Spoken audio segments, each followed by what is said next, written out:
یاد رکھو امن بعد میں ایمان ہم اپنے ایمان پر کسی کو حملہ نہیں کرنے دیں گے. ہم ملک میں امن کو بھی قائم رکھیں گے, فرقہ وارانہ ہم آہنگی کو بھی قائم رکھیں گے.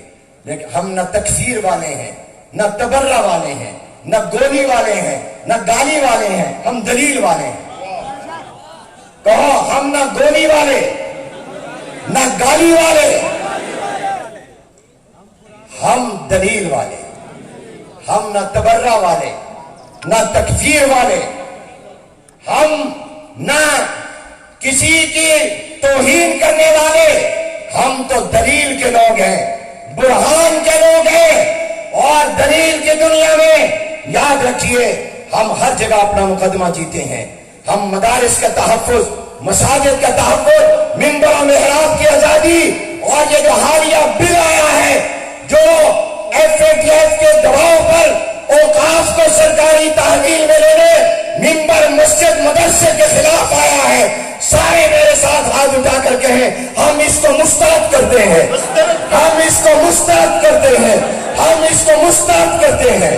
نامنظور نامنظور بل نامنظور نامنظور نامنظور.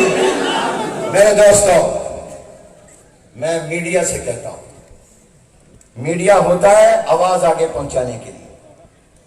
ہمارا میڈیا بیچارہ مجبور ہو گیا ہے, یہ ہماری آواز آگے نہیں پہنچاتا, اس کو پہنچانے نہیں دی جاتی. تو آپ کہیں میڈیا کو آزاد کرو, کہو میڈیا کو آزاد کرو, میڈیا کو, اور میڈیا بھی جرأت کا مظاہرہ کرے اور جمہور کی اس آواز کو ارباب اقتدار تک پہنچائے. میں ایک دفعہ پھر آپ کا شکریہ ادا کرتا ہوں, ملتان کی انتظامیہ, بالخصوص DC صاحب اور CPO صاحب کا, اور میں تمام اپنے رفقا کا, اور میں اپنے مقتدر اور ریاستی اداروں کا شکریہ ادا کرتا ہوں. اس ملک کے امن کے لیے علماء نے قربانیاں دی, دینی جماعتوں کے کارکنوں نے قربانیاں دی, افواج پاکستان نے قربانیاں دی, پولیس نے, رینجر نے قربانیاں دی. ہم سب کی قربانیوں کو سلام کرتے ہیں, ہم سب کی قربانیوں کو مانتے ہیں.